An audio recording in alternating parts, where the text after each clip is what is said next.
Hello everyone, हम लोग देख रहे हैं लैंडमार्क जजमेंट और आज का केस है ADM Jabalpur versus Shivkant Shukla case 1976। इसको हेबियस कॉर्पस केस भी कहते हैं। यहाँ पे power of high court to issue writs of habeas corpus की बात होगी और दूसरी की जब नेशनल इमरजेंसी होगा उस टाइम पे आर्टिकल 32 का यूज करके फंडामेंटल राइट्स को प्रोटेक्ट किया जा सकता है कि नहीं किया जा सकता है। सबसे पहले कॉन्टेक्स्ट को समझते हैं। 1971 का जनरल इलेक्शन हुआ था। यहाँ पे इंदिरा गांधी जी रायबरेली कॉन्स्टिट्यूशन लड़ी थी और वो जीत गई थी। अब एक राजनारायण साहब थे जिन्होंने इंदिरा गांधी का इलेक्शन को चैलेंज किया था इन इलाहाबाद हाई कोर्ट। 12 जून 1975 को एक जजमेंट आता है इन state of Uttar Pradesh versus Rajnarayan case और यहाँ पे इलाहाबाद हाई कोर्ट ने इंदिरा गांधी को कन्विक्ट कर दिया और हाई कोर्ट ने बोला इलेक्टोरल रॉन्ग प्रैक्टिसेस का यूज करके इंदिरा गांधी ये इलेक्शन जीती हैं, इसीलिए इस इलेक्शन को खारिज किया जाता है, इस इलेक्शन को अवॉइड किया जाता है। और इतना ही नहीं, उनको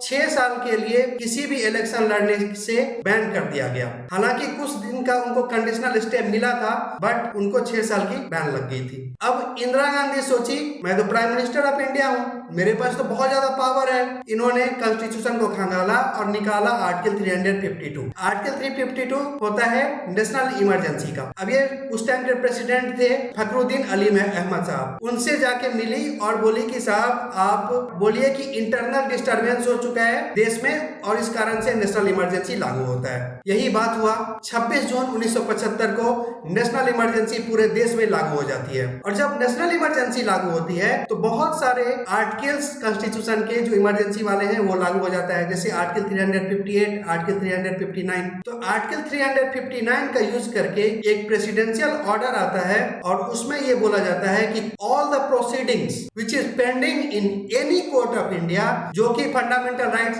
आर्टिकल 14, 21 एंड 22 के अगेंस्ट प्रोटेक्शन देती है सिटीजन को, वो सब प्रोक्लेमेशन ऑफ इमरजेंसी के टाइम तक वैलिड नहीं होगा। और till when the proclamation of national emergency is in force, the right of any person to go any court using the article 19 is suspended. अब क्या हुआ कि जब इस तरह का ऑर्डर आ गया, फिर एक एक्ट था maintenance of internal security act. इसका बहुत ज्यादा मिसयूज हुआ, बहुत ज्यादा मास अरेस्ट होने लगा। जो भी अपोजिशन पार्टी के लीडर्स थे उन सबको पकड़ के जेल में डाल दिया गया। कोई भी freedom of speech and expression का यूज करता था तो उन सबको पकड़ के जेल में डाल दिया जाता था। ये पूरे देश में ये घटना होने लगी। इसी क्रम में शिवकांत शुक्ला जी को भी डिटेन कर लिया गया। शिवकांत शुक्ला जी मध्य प्रदेश हाई कोर्ट पहुंचते हैं। वहां पे वो बोलती हैं कि आर्टिकल 226 का यूज करके हेबियस कॉर्पस का साहब यूज करके मुझे न्याय दिया जाए। मध्य प्रदेश हाई कोर्ट शिवकांत शुक्ला जी के फेवर में डिसीजन दे देती है कि इनका जो डिटेंशन हुआ है वो रॉन्ग मेथड से हुआ है। अब जबलपुर का केस था। ये जबलपुर के एडीएम थे उस टाइम पे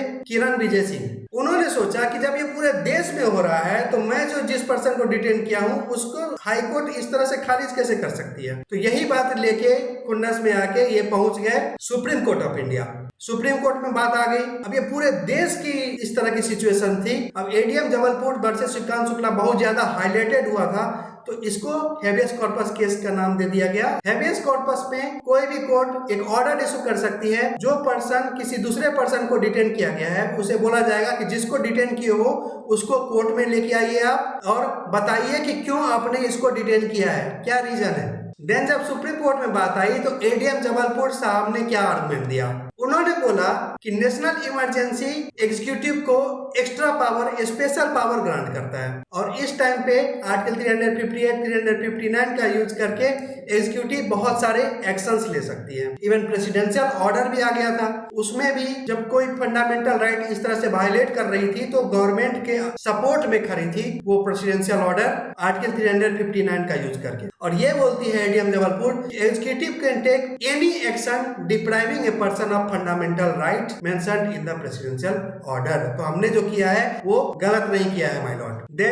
देन शिवकांत शुक्ला जी कहते हैं कि आर्टिकल 359 का यूज गलत तरीके से हो रहा है। Even during the emergency power, limited power होता है एग्जीक्यूटिव के पास कोई लॉ बनाने का या कुछ चीज इंप्लीमेंट करने का।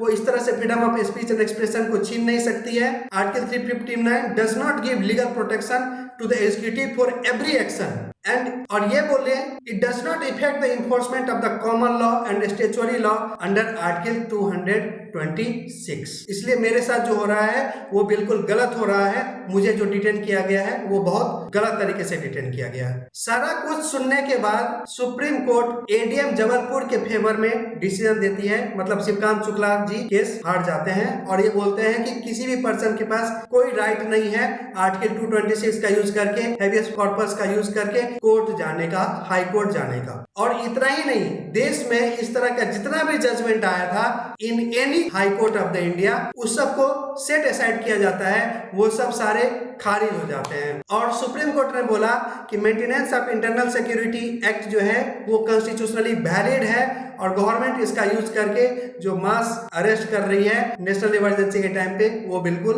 सही है। तो इस तरह से शिवकांत शुक्ला जी केस हार जाते हैं। आगे क्या होता है, आगे जब गवर्नमेंट चेंज होती है, जनता पार्टी की गवर्नमेंट होती है, तो सबसे पहले 44th कॉन्स्टिट्यूशनल अमेंडमेंट एक्ट आता है और वहां से maintenance of internal security act को रिपील कर दिया जाता है। इस फेज को इवन जुडिशियरी का डार्क कहा जाता है, डेडिकेटेड जुडिशियरी भी कहा जाता है, कमिटेड जुडिशियरी भी कहा जाता है।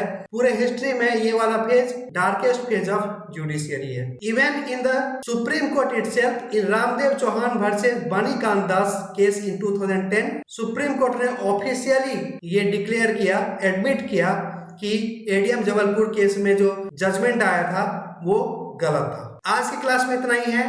Thank you very much. Keep learning, keep revising.